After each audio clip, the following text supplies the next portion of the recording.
이 시간 은혜 받으실 하나님의 말씀은 야고보서 1장 12절에서 15절의 말씀이 되겠습니다. 시험을 참는 자는 복이 있도다. 이것에 옳다 인정하심을 받은 후에 주께서 자기를 사랑하는 자들에게 약속하신 생명의 면류관을 얻을 것임이니라.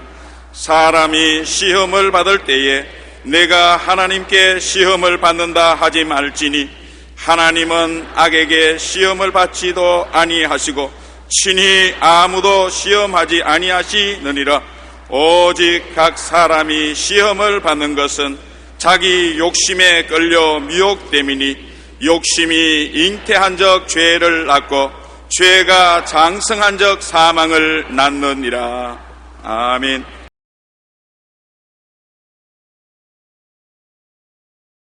오늘 저는 여러분과 함께 자기를 비워야 하나님의 뜻이 이루어진다는 제목으로 말씀을 나누고자 합니다. 우리는 모두 하나님의 뜻을 알기를 원하고 또 하나님의 뜻대로 살기를 바라고 있습니다. 그러나 우리 속에 조그마한 탐욕이 있으면 쉽게 하나님의 뜻을 버리고 자기 길을 가게 됩니다. 진정코 하나님의 뜻대로 살기로 결심했으면 단호히 하나님 앞에서 자기를 비워야만 합니다. 하나님의 뜻과 자기의 뜻을 양손에 쥐고서 둘 다 취할 수는 없습니다. 우리나라 속담에 양수지병이란 말이 있습니다. 이 말은 양손에 떡 하나씩을 쥐고 이 떡을 먹을까 저 떡을 먹을까 주저하다가 둘 다 놓치고 만다는 말인 것입니다. 또한 상하사불급이란 말이 있는데 아랫절에 가서 밥을 얻어먹을까 윗절에 가서 얻어먹을까 하고 갈팡질팡하다가 나중에는 끼니 때를 놓쳐서 어디에 가도 밥을 못 얻어먹고 만다고 한 말이 있습니다. 우리 신앙인도 마찬가지입니다. 세상과 하나님을 동시에 섬길 수는 없습니다. 세상에 한 발자국 두고 하나님 나라에 한 발자국 두고 내가 기회를 따라서 세상으로 갔다가 하나님을 갔다가 하면 모든 곳에 다 실패를 하고 마는 것입니다. 하나님과 세상을 겸하여 섬기지 못합니다. 우리가 하나님이 주시는 뜻을 얻기 위해서는 과감하게 세상을 버려야 됩니다. 그러나 자기를 비운다는 것은 그렇게 쉽지가 않습니다. 많은 시련과 고난을 통해야 조금씩 자기를 비우게 되는 것입니다. 하나님의 뜻과 탐욕과 시련과 순종의 과정을 우리 믿음의 조상 아브라함의 생애를 통하여 오늘 함께 살펴보고자 합니다. 첫째로 하나님의 부르심을 받은 아브라함을 보십시다. 그는 평범한 시골 노인이요 목축을 하고 자연을 벗삼아 살아왔습니다. 성경에 기록되지 아니한 아브라함의 사생활은 유대인들이 읽는 탈무드에 조금 기록되어 있습니다. 유대 랍비 마틴 톨게이트가 탈무드에 쓴 글을 보면은 아브라함의 아버지 데라는 우상 장사를 했다고 말합니다. 그 당시에 갈대아 우르는 달의 신 숭배 지역이었습니다. 아버지가 외출한 어느 날 아브라함이 우상을 다 부수고 가장 큰 우상손에 도끼를 쥐어 주었다고 합니다. 아버지가 돌아와서 세상에 내가 섬기는 우상들을 이렇게 자네가 다 부술 줄 몰랐더니 아니요, 내가 부순 건 아닙니다. 아브라함이 말하기를 우상들이 배가 고프다고 하여 밥을 지어 주었더니 큰 우상이 혼자 먹으려고 도끼를 들고 다른 우상을 다 때려 부숴버렸습니다. 그러니까 아버지가 하는 말이 야 이 사람아, 우상이 어떻게 생명도 없는데 도끼를 들고 다른 우상을 다 부숴버린단 말인가? 그러니까 아브라함이 데라에게 말하기를 아버지 말이 옳습니다. 지금 아버지 한 말을 아버지가 이해하시기 바랍니다. 생명도 없는 우상이 어떻게 사람을 도와줄 수 있습니까? 그러한 신앙을 가지고 있은 분이 아브라함이라고 탈무드에는 말하고 있습니다. 그런데 우리 성경에는 보면은 아브라함이 75세 때 영광의 하나님께서 나타나서 불러주셨습니다. 우리가 하나님을 찾은 것이 아닙니다. 하나님이 우리를 찾으시지요. 아브라함이 신앙을 가졌다고 하지만은 아브라함이 하나님을 찾은 것이 아니라 하나님이 아브라함을 찾으신 것입니다. 창세기 12장 1절로 3절에 보면 야훼께서 아브라함에게 이르시되 너는 너희 본토 친척 아비 집을 떠나 내가 네게 지시할 땅으로 가라. 내가 너로 큰 민족을 이루고 네게 복을 주어 내 이름을 창대케 하리니 너는 복의 근원이 될지라. 너를 축복하는 자에게는 내가 복을 내리고 너를 저주하는 자에게는 내가 저주하리니 땅의 모든 족속이 너를 인하여 복을 얻을 것이라 하신지라. 하나님께서 아브라함을 부르셔서 큰 꿈을 주셨습니다. 그러나 그 꿈에는 조건이 붙어 있었어요. 꿈을 얻기 위하여 자기의 삶을 버려야 된다는 것입니다. 내 전토 친척 아비 집을 떠나라는 것입니다. 하나님이 주신 복을 취하기 위해서는 내가 가지고 있는 삶을 떠나라는 것입니다. 우리도 하나님의 뜻을 받들기 위해서는 세상과 세상을 사랑하는 마음을 버려야 됩니다. 세상도 취하고 하나님도 취할 수는 없습니다. 요한 1서 2장 15절로 16절에 이 세상이나 세상에 있는 것들을 사랑치 말라. 누구든지 세상을 사랑하면 아버지의 사랑이 그 속에 있지 아니하니 이는 세상에 있는 모든 것이 육신의 정욕과 안목의 정욕과 이생의 자랑이니 다 아버지께로 쫓아온 것이 아니요 세상으로 쫓아온 것이라고 말한 것입니다. 밀림의 성자라고 불렀던 알버트 슈바이처 박사는 젊은 나이에 철학, 신학, 이학 세 분야에서 박사학위를 받도록 뛰어난 사람이었습니다. 그는 음악에도 두각이 뛰어나서 바에 대해서는 전문가로 알려져 있습니다. 슈바이처는 30세에 이미 스트라스부르크 대학의 신학부장으로 초청되어 고액의 연봉과 멋진 주택을 받고 오르간 연주자로서도 명성을 떨쳤습니다. 그러나 그에게는 대학 시절에 하나님께 받은 소명이 있었습니다. 문명지대를 떠나서 가난하고 외롭고 버림받고 고통당하는 아프리카에 가서 일생을 헌신하라. 그는 그 하나님의 명령에 순종하기 위해서 자기를 준비하기 위해 무려 8년간 이학 공부를 했습니다. 그리고 세상에서 보장된 미래를 단연히 버리고 아프리카로 건너가 복음 전도 진료에 일생을 바쳤습니다. 가장 열악한 아프리카 마라리아가 들끓고 도마뱀 사나운 짐승들이 들끓는 곳에 가서 일생을 바쳤습니다. 세상 사람들은 그를 다 비웃었습니다. 어떻게 해서 그렇게 총명하고 지혜 있는 사람이 어리석은 결정을 하냐고 했습니다. 그러나 그는 하나님의 부르심을 받아서 세상을 버렸습니다. 많은 사람을 주께로 인도하고 많은 사람을 치료해 주었습니다. 그 결과로 나중에 그는 노벨 평화상까지 수상하게 된 것입니다. 하나님의 꿈을 이루기 위해서는 자신의 삶을 버려야 합니다. 자신의 삶을 버린 사람을 통해서 하나님이 당신의 꿈과 뜻을 이루는 것입니다.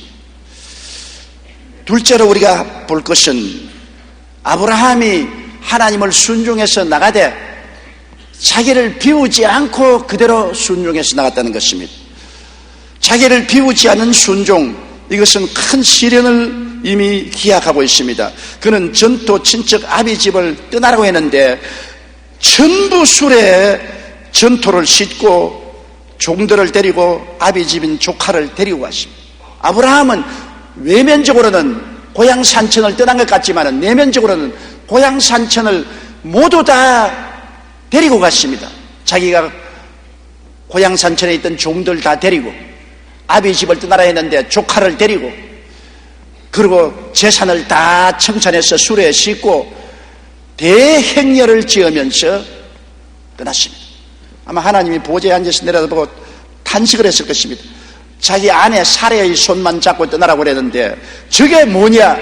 전부 갈대아 우르에서 얻은 것을 다 가지고 가는 것이 아니냐? 아브라함은 자신 스스로 나는 하나님을 순종해서 따라간다고 하지만은 그는 자기를 비우지 않고 순종을 했습니다. 그렇기 때문에 가나안에 들어왔을 때 대기근이 다가왔습니다. 산천 초목이 불타고 물이 다 말라버리고 짐승 때는 먹을 풀이 없어서 다 말라 죽고 굶어 죽고 종들은 배가 고프니 뿔뿔이 다 헤어지고 일가 친척들도 다 떠났습니다.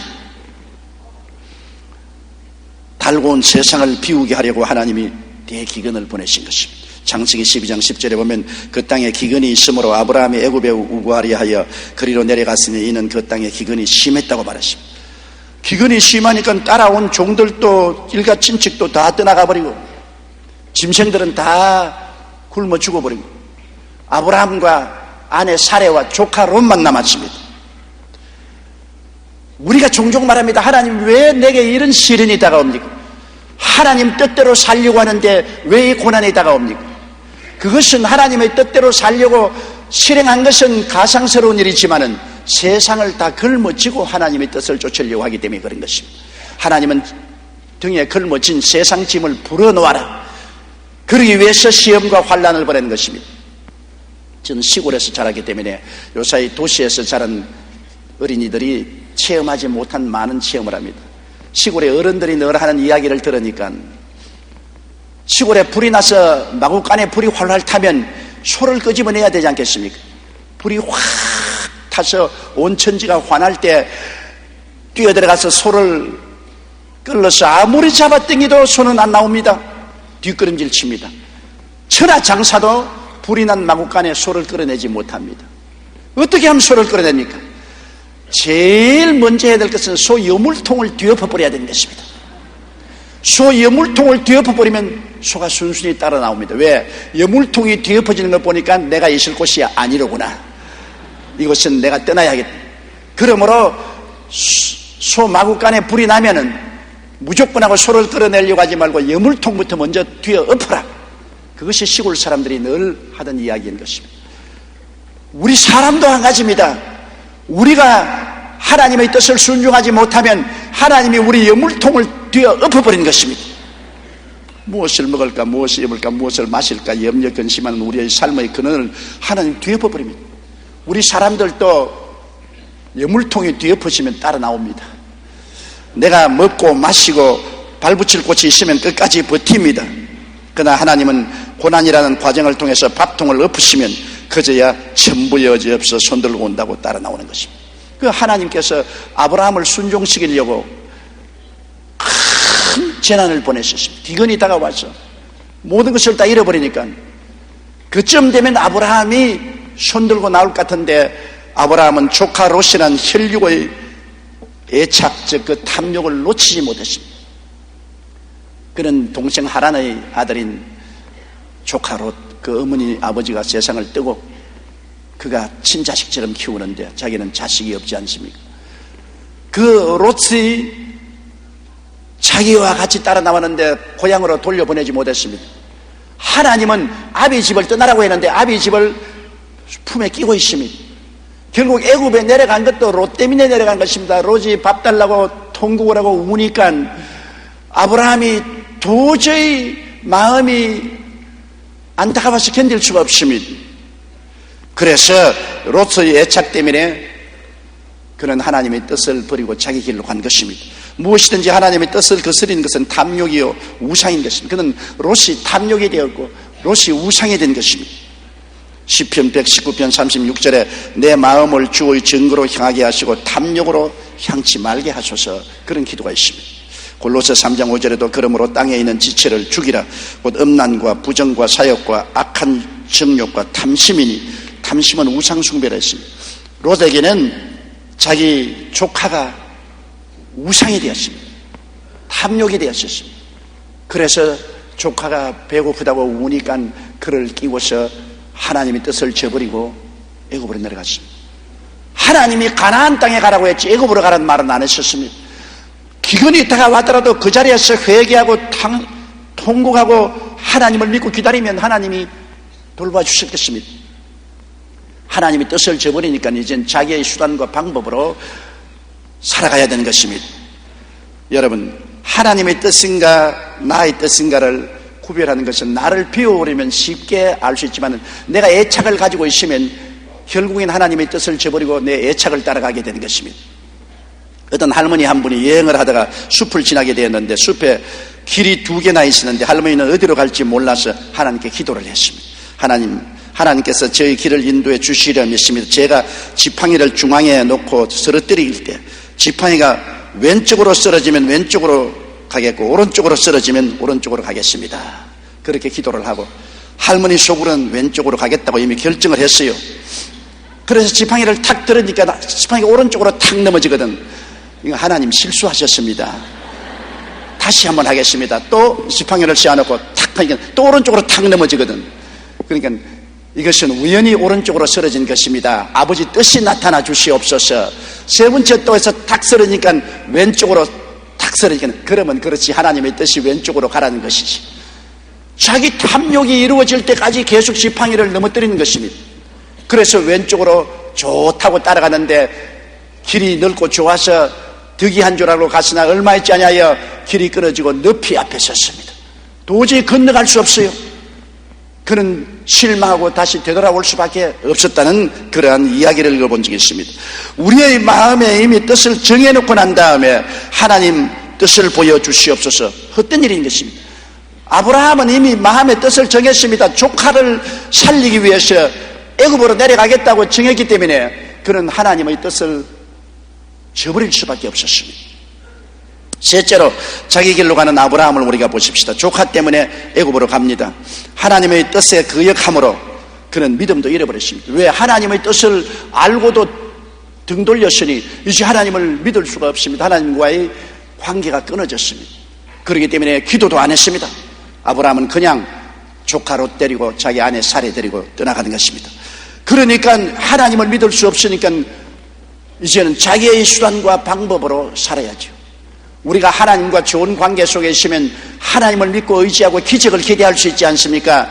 하나님께서 매일 우리의 짐을 져주시고 우리 일을 해주시기 때문에 하나님을 믿고 기적을 기대할 수 있는데, 이제는 아브라함이 하나님의 뜻을 거역하고 자기의 애착인 조카를 데리고 애굽으로 내려가는 판에 하나님께 기도할 수도 없고 하나님의 능력을 믿을 수 없기 때문에 자기가 스스로 자기를 보호할 수밖에 없습니다. 그래서 자기의 아내를 보고, 여보 당신은 너무나 이쁘다. 틀림없이 애굽에 내려가면 사람들이 당신이 내 아내라는 것을 알면 나를 죽이고 당신을 빼앗을 것이다. 그러므로 내게 자비를 베풀어 다오. 지금부터는 애굽에 내려가니까 나를 보호하기 위해서 당신이 나를 오빠라고 불러다오. 나도 당신을 동생이라고 부를 테니까 우리 형제같이 행동하고 부부같이 행동하지 말자. 얼마나 어리석은 일인 것입니까? 하나님의 사람 아브라함도 하나님의 뜻을 저버릴 때는 이제는 하나님의 보호하심을 믿을 수가 없었습니다. 창세기 12장 11절로 13절에 보면 그가 애굽에 가까이 이를 때 그 아내 사레들어 말하되 나 알기에 그는 아리따운 여인이라. 애굽 사람이 그들을 볼 때 이르기를 이는 그의 아내라 하고 나를 죽이고 그대는 살리리니 원컨대 그대는 나의 누이라 하라. 이 사레가 보통 이쁜 여자가 아니었습니다. 아브라함보다 10살 아래니까 아브라함이 75살에 부름을 받았는데 사레는 그러니까 65살이었는데 65살 때는 할머니가 눈이 부시도록 이뻤습니다. 그러니 참 놀랄만 하지 않습니까? 65살 되는 할머니를 데리고 가면서 누가 빼앗을까 싶어 겁을 내는 것입니다. 요사이 그런 일이 별로 있을 것이라고 생각이 안 됩니다. 그래서 애굽에 내려가서 가는 곳마다 65살 먹는 할머니 사례가 75살 먹는 아브라함을 보고 오빠요. 그러니까 다른 사람 보니까 다 형제가 아니라 그 소문이 쫙 퍼졌습니다. 가나안에서 수룩한 농부 한 사람이 왔는데 절세 미인을 데리고 내려왔다. 얼마나 소문이 났기에 바로 왕의 귀에까지 들렸습니다. 바로 왕이 데리고 들어오너라. 그 두 사람이 바로의 궁에 들어가니까 바로가 너희들은 누구냐? 아브라함이 나는 고향을 떠나서 방랑하는 객인데 내 동생 사례를 데리고 다닙니다. 동생이야? 예, 동생입니다. 사례 보고 진정코 동생이랬다. 예, 우리 오빠입니다.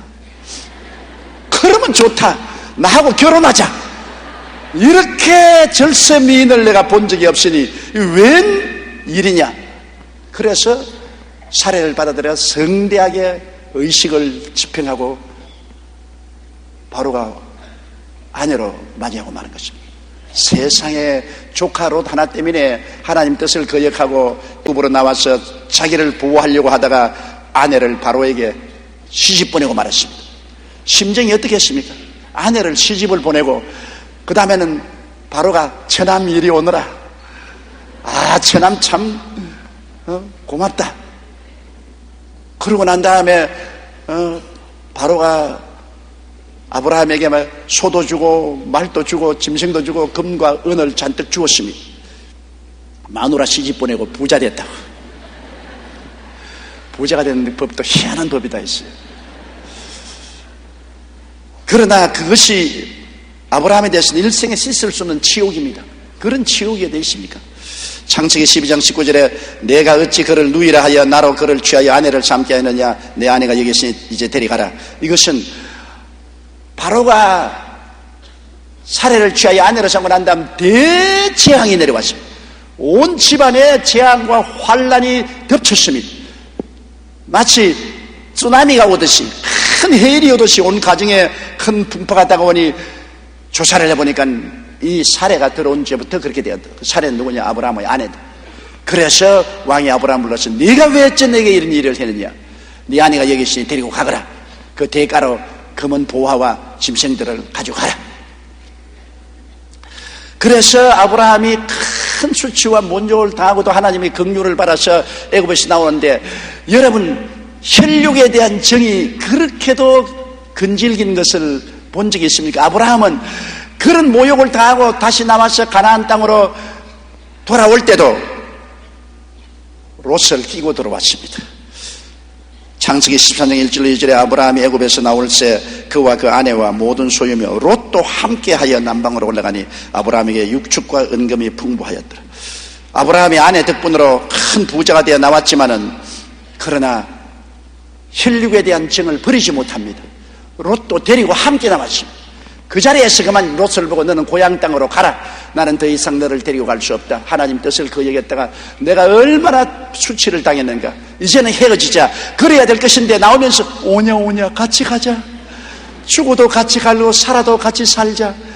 이거 정말 무시무시한 탐욕이요 애착인 것입니다.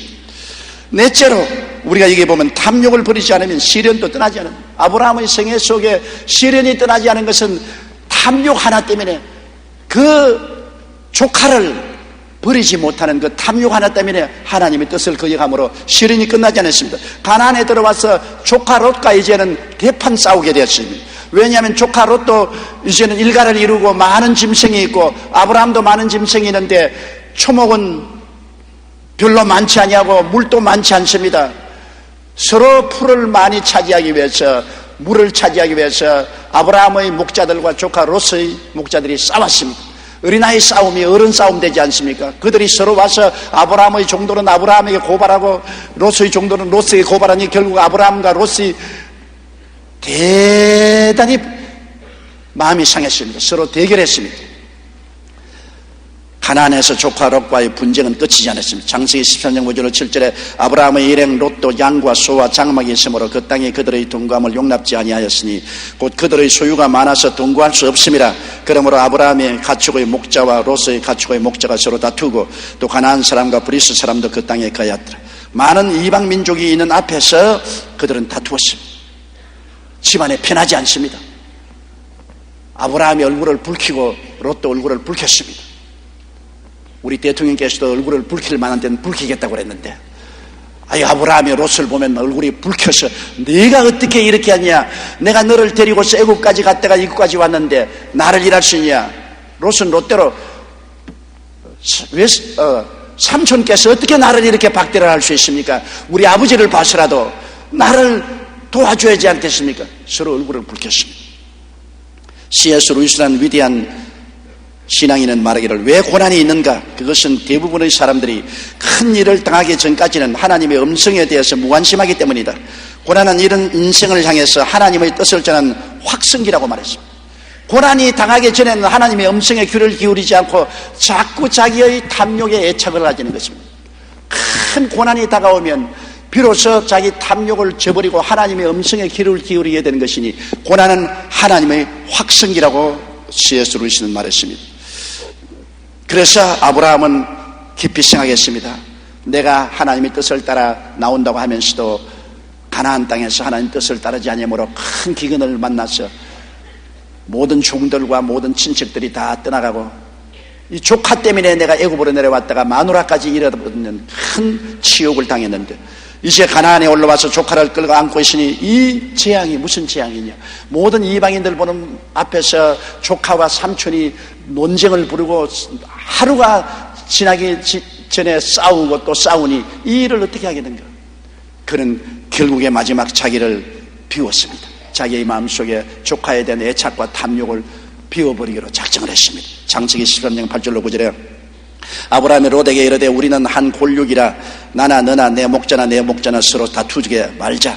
내 앞에 온 땅이 있지 아니하냐. 나를 떠나라. 내가 좌하면 나는 좌하고 내가 우하면 나는 좌하리. 나를 떠나라. 비로소 애착을 떠나버린 것입니다. 롯이 떠나간 것은 아브라함의 마음속에 자기의 욕심이 떠나가고 우상이 떠나가는 것입니다. 애착이 떠나가는 것입니다. 나를 떠나라. 내가 내게 우선권을 준다. 네가 좌하면 나는 우로 가고 네가 우하면 내가 좌로 가겠다. 아브라함이 삼촌으로서 자기가 우선권을 가지고 있음에도 불구하고 자기를 비워버렸습니다. 이제는 헤어져야 되겠다. 이제는 하나님의 뜻에 복종해야 되겠고 인간의 애착을 떠나보내야 되겠다. 누가복음 12장 15절에 저에게 이르시되 삶과 모든 탐심을 물리치라. 사람의 생명이 그 소유의 능력한 데 있지 않다고 말했습니다. 그러자 롯은 자기 삼촌 앞에서 먼저 우선권을 가졌습니다. 요단뜰을 바라보니 물도 넉넉하고 풀도 많은지라 애굽 땅 갔습니다.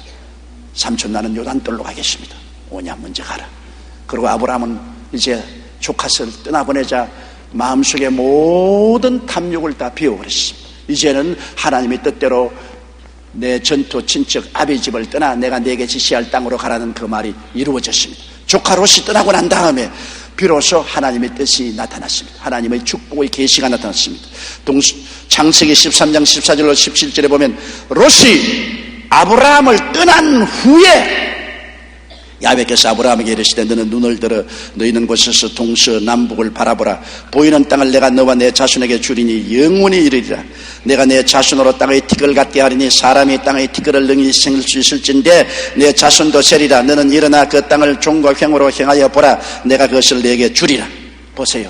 마지막 탐욕을 저버리니까 하나님의 뜻이 나타난 것입니다. 우리가 탐욕이 있는 이상은 탐욕을 따라갑니다. 하나님의 뜻을 비켜가는 것입니다. 그러나 뜻을 받아들이기 위해서는 우리 마음속에 탐욕을 저버려야 됩니다.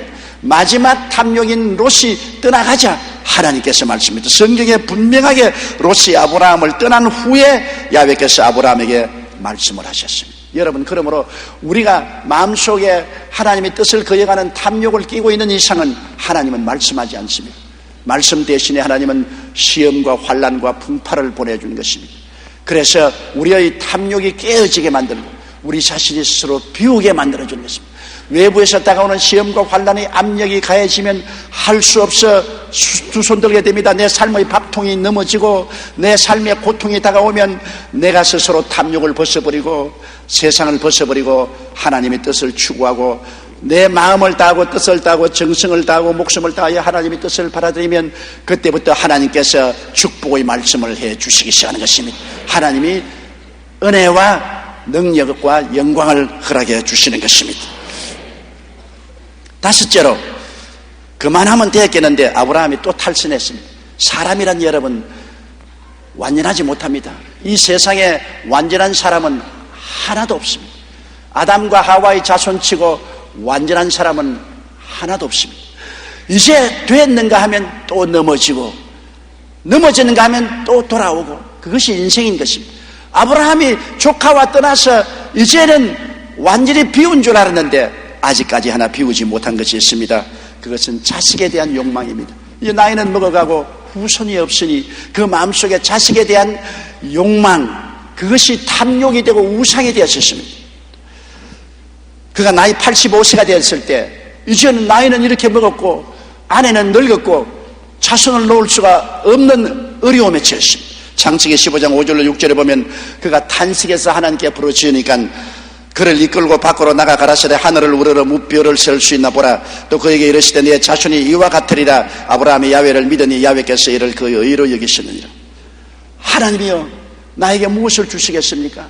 나는 나이가 이렇게 많은데 후손이 없으니 우리 집에서 기른 종 엘리야살이 내 후사가 되겠습니다. 하나님이 아니다. 내 후세는 내 몸에서 나온다. 그리고 끌고 나가서 하늘을 쳐다보고 별들을 헤아리게 했습니다. 별들을 잔뜩 바라보고 헤아리니까 하나님이 이제 그만 헤아리라. 너 자손이 저 별들처럼 많을 것이다. 그 아브라함이 그 말씀을 듣고 믿었습니다. 하나님 믿은 것을 칭찬해서 의로 여기셨습니다. 그런데 시험이 다가왔습니다. 아브라함이 그 마음속에 자손을 얻겠다는 간절한 탐욕을 가지고 있었는데 하나님의 말씀을 믿고 그대로 그 뜻을 받아들였으면 좋았었겠는데요. 눈에 아무 증거 안 보이고 귀에는 아무 소리 안 들리고 손에는 잡히는 건 없어도 내가 늙어도 아내가 늙어도 하나님의 말씀 그대로 믿습니다고 했으면 좋겠는데 자꾸 인간적으로 생각합니다. 여러분, 우리 예수 믿는 사람은 세상적인 방법으로 살지 않고 하나님 방법으로 살아야 되는 것입니다. 나의 의인은 믿음으로 말미암아 살리라고 말한 것입니다. 믿음의 방법으로 살아야 됩니다. 이스라엘 백성이 애굽에서는 인간적인 방법으로 살았지만 애굽에서 나와서 광야로 돌아와서는 믿음으로 살아야 됐었습니다. 기적을 믿고 살아야 됐었습니다. 그런데도 애굽을 버리지 못한 것처럼 우리도 하나님 믿고 나와서도 세상적인 방법을 좀처럼 버리지 못합니다. 아브라함도 마찬가지입니다. 하나님의 그 거창스러운 약속을 받았으면 믿어야 될 것인데 세상적인 생각이 믿음에서 그를 끌어내렸었습니다. 우리는 언제나 그 투쟁을 하고 있습니다. 어려운 문제가 당하면 내가 하나님을 믿고 나갈 것이냐, 세상의 수단과 방법을 따를 것이냐, 그 투쟁 속에 고난당하는 것입니다. 그 하나님의 계시를 받고 집에 들어오는데 사라가 여보 내가 가만히 생각해보니 당신이 이제 85살이야 나 75살이고 경수도 끊어졌으니 이제 자식 낳을 것은 기대하지 마세요. 내가 당신에게 시집와서 후사를 못 이어주니 내 죄책감이 너무나 큽니다. 그러므로 젊고 싱싱하고 아름다운 내 여종 하갈이 있으니 하갈을 당신에게 첩으로 줄 테니까 하갈에 들어가서 자손을 보세요. 아브라함이 하나님 말씀을 듣고 왔으니까 무슨 소리? 하나님이 내게 말씀하기를 하늘의 별과 그 땅에 모래같이 많은 자손을 주겠다고 했는데 무슨 당신이 그런 말을 하는 거예요? 안 돼! 그랬으면 좋았겠는데 아브라함이 또다시 사람인지라 사레의 말을 들으니까 아유 내가 나이도 늙고 사례도 이제 경수가 끊어졌으니 자식을 못 낳을 것 아니냐. 그러니까 인간적인 수단과 방법으로 첩을 얻어서라도 애를 낳아야 되지 않겠냐. 그런 생각이 마음속에 들었습니다. 그래서 또 옆에 있는 하갈이 눈짓을 자꾸 하거든. 그러니 자 사례가 권면하는다가 하갈이 유혹을 하니까 아브라함이 그 유혹에 넘어졌습니다. 창세기 16장 3절에 아브라함의 아내 사레가 그 여종 애굽 사람 하갈을 가져 그 남편 아브라함에게 첩으로 준 때는 아브라함이 가나안 땅에 거한 지 10년 후였더라.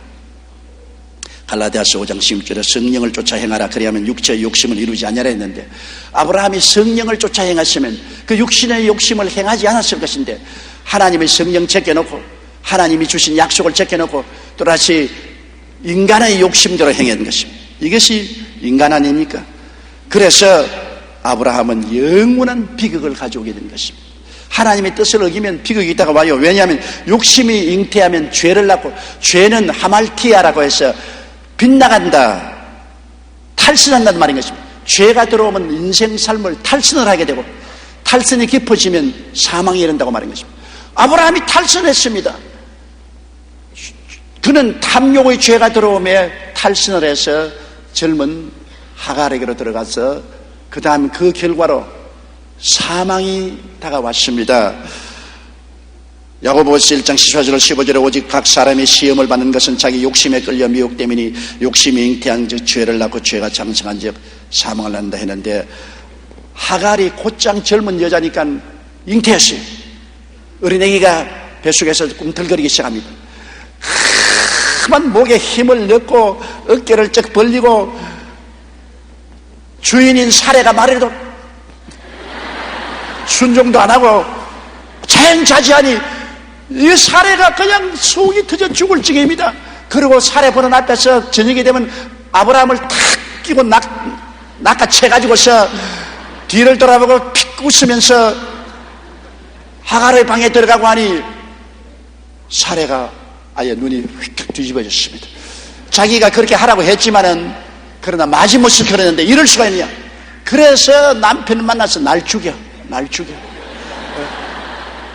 당신이 애를 못 만들었지 내가 못 만들었냐? 그래, 보아라, 하갈이 애를 가지니까 나를 무시하고 내 말도 듣지 않고 집안일도 보지 않고 저렇게 삐죽대고 이게 양양한 거 보아라. 아브라함이 고통이 말로 다 할 수 없습니다.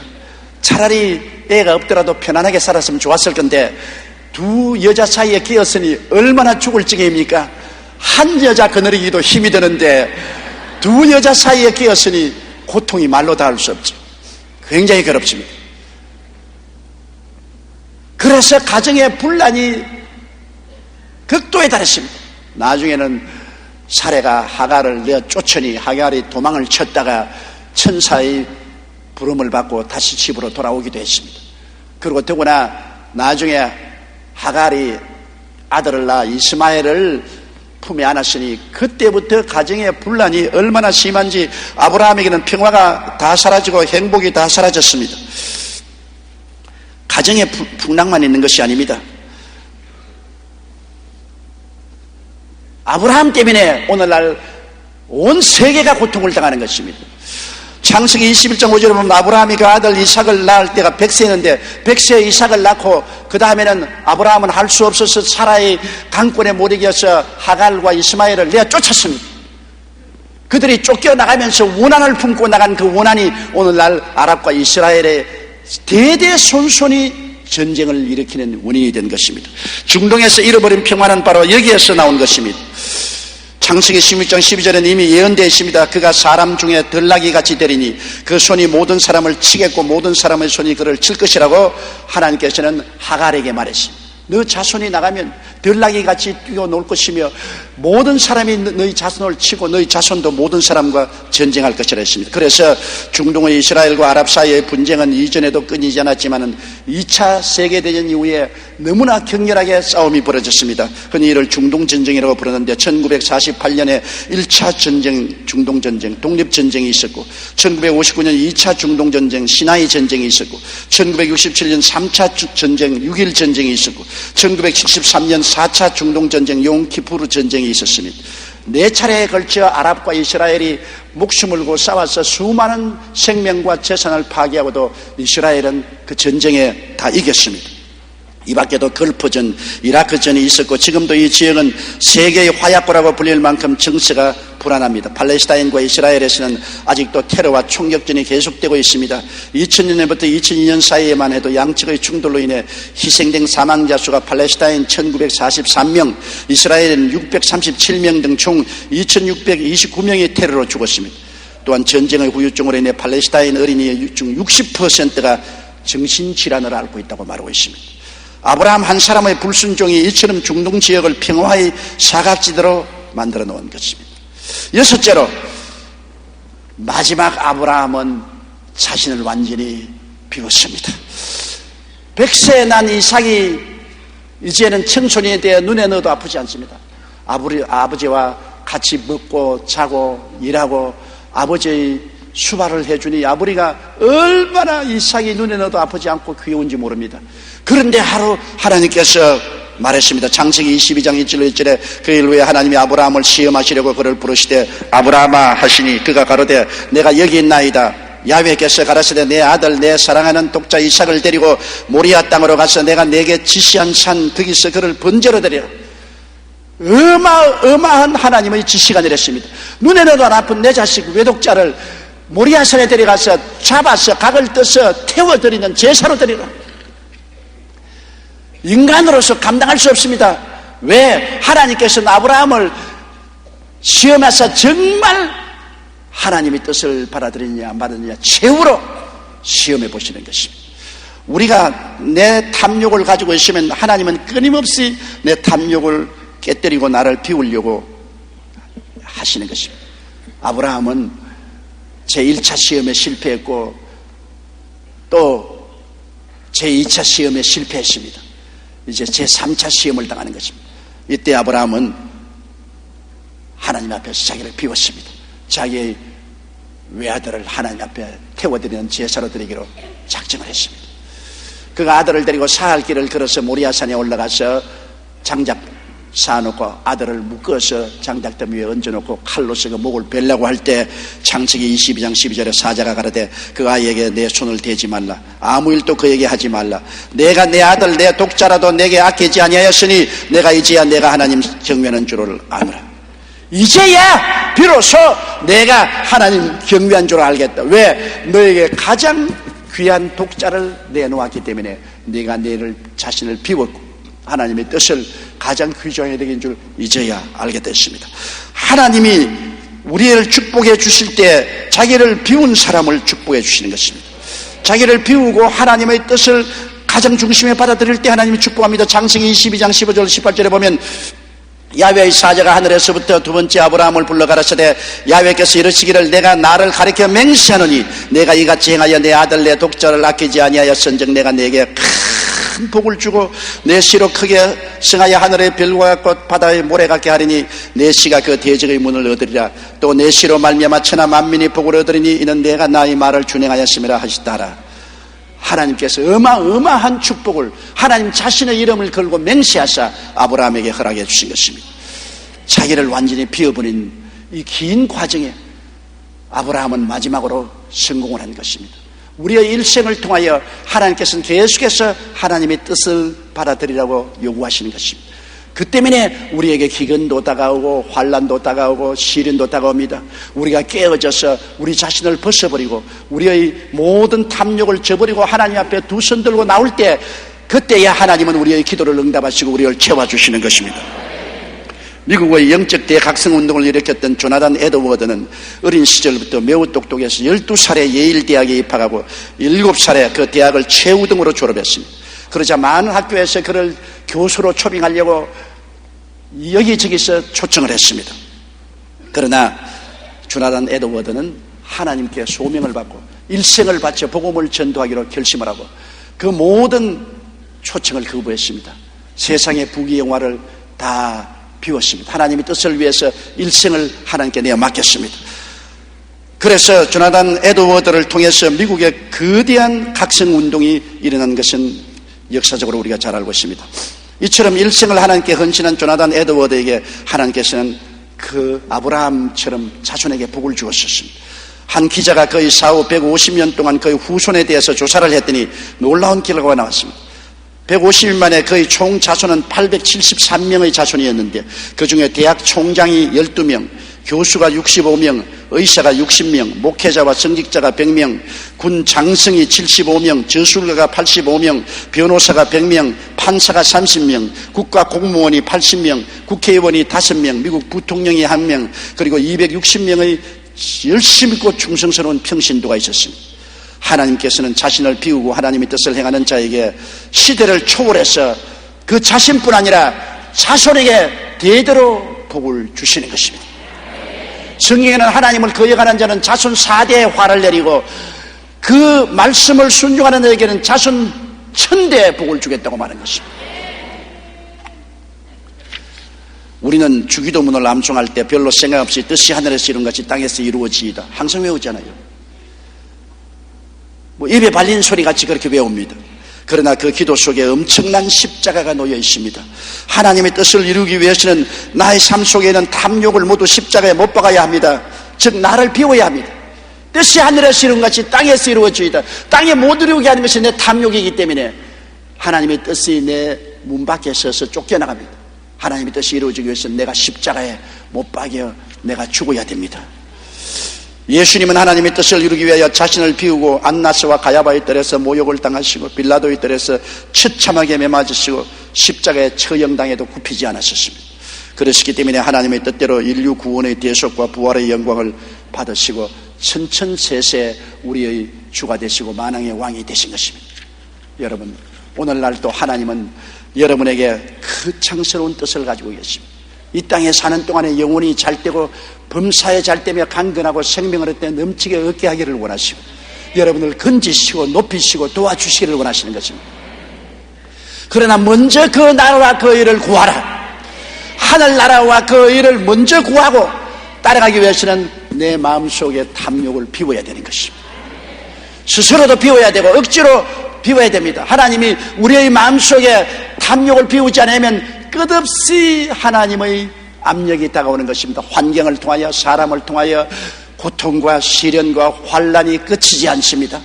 그래서 그 압박 때문에 내가 깨어지고 나중에 회개하고 손들고 주님 그 발 앞에 엎드려 살든지 죽든지 흥하든지 망하든지 승하든지 쇠하든지 주님 뜻대로 하시옵소서 할 때 주님이 우리를 책임져 주시는 것입니다. 우리 다 같이 고개 숙여 기도드리겠습니다. 사랑이 많으시고 거룩하신 아버지 하나님, 우리 믿음의 조상 아브라함의 일생을 살펴보았습니다. 그것도 우리와 같은 정욕을 가진 사람으로 하나님의 뜻을 받아들이되 세상을 함께하고 하나님의 뜻을 따르려고 하다가 많은 시험과 환난을 당했습니다. 최후로 세상을 떠나보내고 난 다음에 그는 하나님의 놀라운 은총과 축복을 받아들이게 되었습니다.